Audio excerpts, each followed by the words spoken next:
Hello, good evening. It's Robert Magola here, just to give you a quick synopsis of chapter 7 of Esther.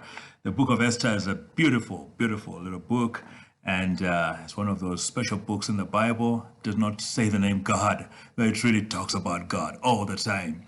And so here in chapter 7, we find that Esther has set up a banquet for the king and Haman, and she has a plot. She is determined that she's going to talk to the king about this issue that Haman has committed against her people.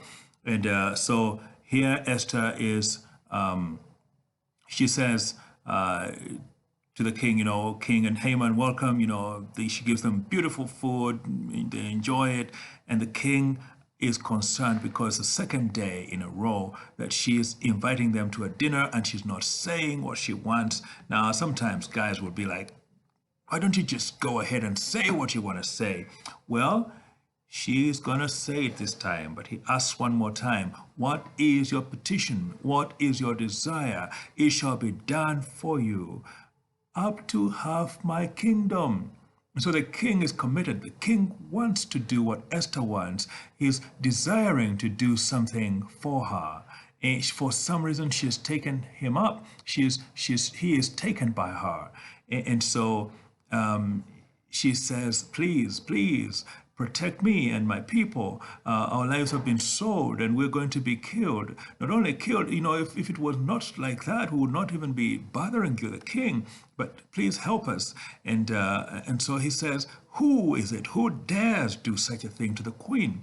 And so then Queen Esther chooses her words very carefully. She says, an enemy, an adversary has done this. So she puts Haman in the other corner. It's not we, it is them who have done this. And so she says, an adversary, an enemy, this vile Haman. Just think for a moment what the effect of this way of communicating is. This enemy, this adversary, this vile Haman has done that. So the king is angry. Haman is his friend. Haman has been he's the highest of the princes. And here he is betraying the king by going against his queen. And Haman had no idea, of course, that the queen was a Jew.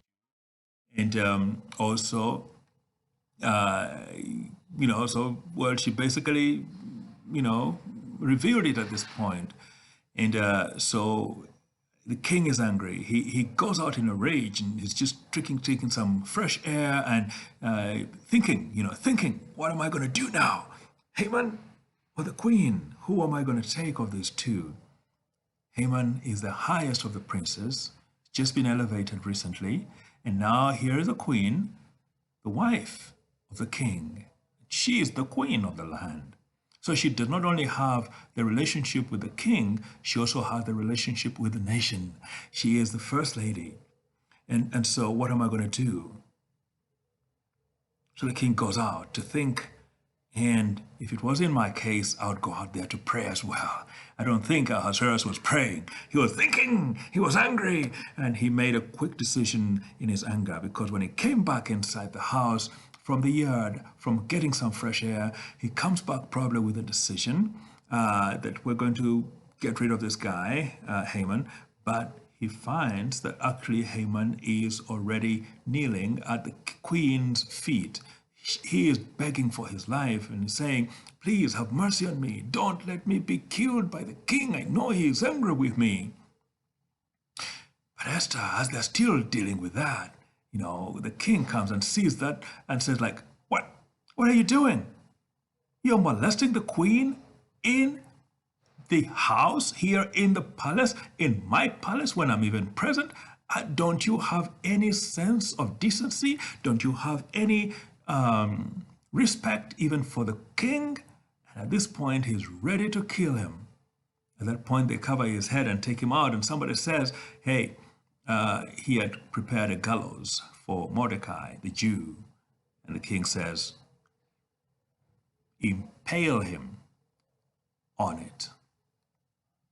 And so that's the end of Haman. Basically, the decision has been made. The king has said it. It is as good as sealed. Go take him out. So they do. They take him out. I want us to notice the providence of God. In this book, we don't hear the name God. We don't see the name God. But we know that God is present. God is always present. And so God speaks through the actions. Because at first, the Jews were going to be killed. Now, they're not going to be killed. The one who wanted to kill them is the one who is going to be killed. Is killed. God's hand of protection, God's hand of provision, God is present in chapter 7.